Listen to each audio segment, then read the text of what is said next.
పిఠాపురంకి వస్తే పిఠాపురం వాస్తవ్యుడు కాదు, ఇక్కడ ఉండడు. నేను ఈ రోజున పిఠాపురం వాస్తవ్యుడిగా, సంపూర్ణ వాస్తవ్యుడిగా మారాను.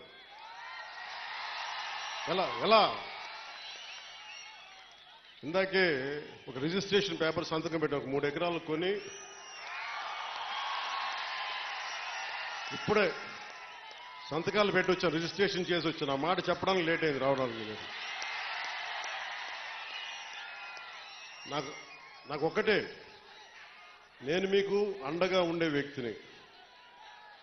నేను మీరు చూడండి, మీరు నాకు గుప్పిడంత గుండె బలం ఇస్తే నేను హిమాలయ పర్వతాలంత బలంతో, తేజస్సుతోటి మన కూటమికే అండగా, విజయానికే మేమందరం అండగా పనిచేస్తాం. మీరు ఇచ్చిన స్ఫూర్తి. మీరు యువత ప్రతిసారి నలిగిపోతా ఉన్నారు. మన వెళ్తా అన్నా మాకు ఉద్యోగాలు లేవు, ఐటీ పరిశ్రమలు తీసుకురా అన్నా, మాకు పరిశ్రమలు తీసుకురా. ఇందాకెళ్తే దారి పొడవునా మాకు నీళ్లు రావట్లేదు. పక్కనే కేంద్రం మనకి గ్రాండ్ పథకంతో వచ్చే నీటి పథకాలు ఉన్నా కానీ పక్కనే 50 అడుగులు కూడా లేని పక్కనే ఉన్న గ్రామానికి నీళ్లు రావట్లా.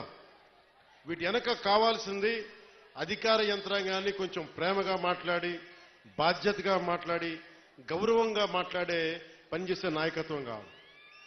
నేను అధికారులకి, మన నాయకులందరికీ ఒకటి చెప్పాను. నేను ప్రభుత్వ ఉద్యోగి కొడుకుని, ప్రభుత్వ ఉద్యోగులకి మేము గౌరవిస్తాం.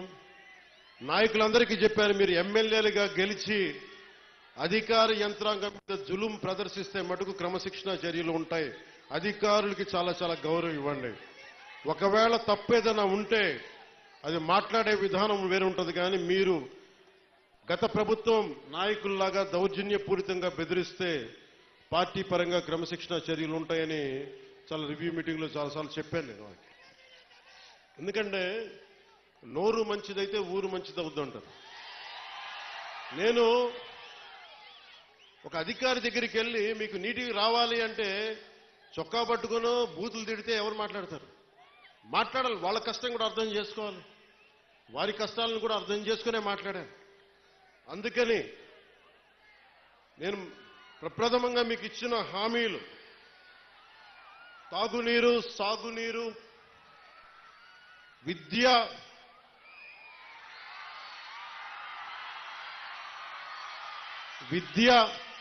వైద్యం, ఉపాధి అవకాశాలు.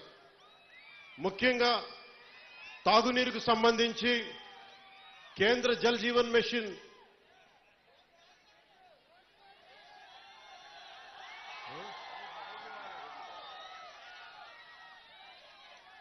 నేను పదవి తీసుకొని 4 రోజులు కూడా కాల. రోడ్లు కదా అన్ని చేద్దాం, ఏది నా దృష్టిలో లేకుండా లేదు. ఒక ఆడబిడ్డ, ఒక తల్లి వచ్చి అన్న నా బిడ్డ 9 నెలల నుంచి కనిపించట్లేదు, నా బిడ్డ 9 నెలల నుంచి కనిపించట్లేదు, 2 రోజులు దాటితేనే ఇంక దొరకదని చెప్తారు, మర్చిపోండి మీ బిడ్డనని చెప్తారు ఉన్నత పోలీసు అధికారులు. అలాంటిది 9 నెలలు అయిపోతే దొరుకుద్దా లేదా అనేది నా గుండె ఇలా కొట్టుకుంది. ఆ తల్లి ఏడుపు గుండె వేదన పెట్టేస్తుంది.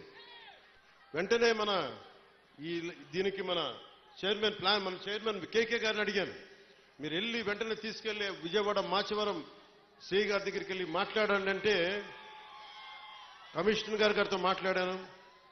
9 నెలలు దొరకని బిడ్డ 9 రోజుల్లో దొరికింది.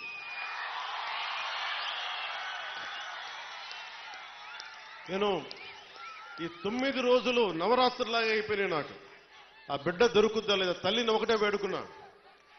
తల్లి ఒక ఇంట్లో పెంచిన ఆడబిడ్డ ఎటు వెళ్ళిపోయిందో తెలియదు, ఆ బిడ్డ దొరికే వరకు చూడు తల్లి అని చెప్పి ప్రతిరోజు రాత్రి ప్రార్థించాడు.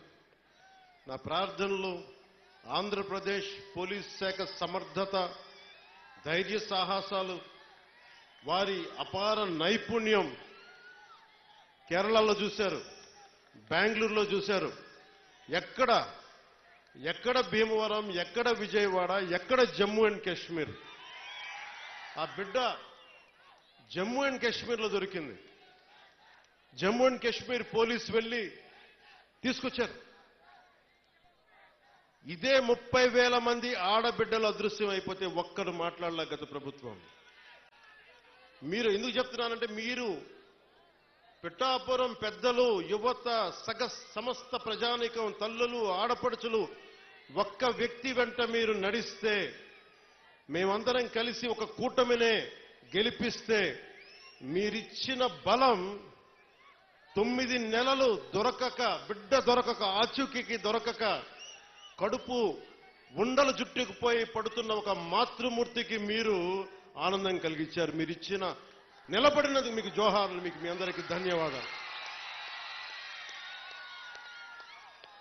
అంటే ఇది 9 నెలలు దొరకంది 9 రోజుల్లో దొరకగలిగింది అంటే పోలీసింగ్లో తప్పు లేదు, వ్యవస్థలో తప్పులు లేవు, వ్యవస్థని నడిపించే నాయకత్వంలో తప్పు ఉంది.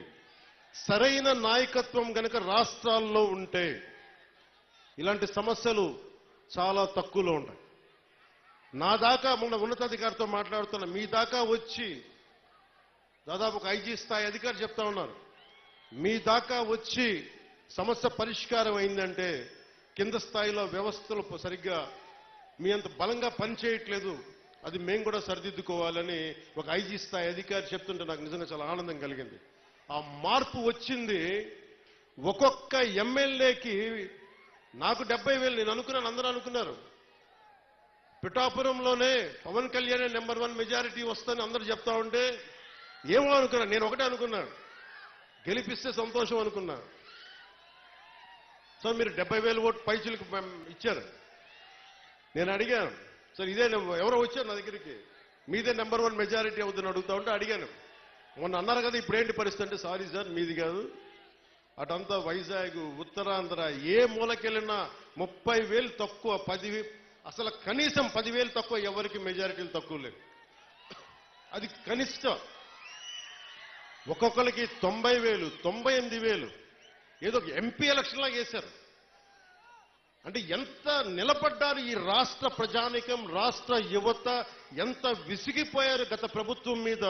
మీ కోపం, మీ ఆవేదన రక్తం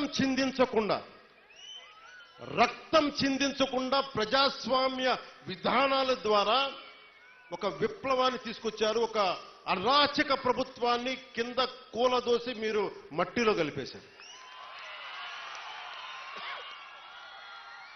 అంటే ప్రజాస్వామ్యం తాలూకా శక్తి నాయకుల్లో గనక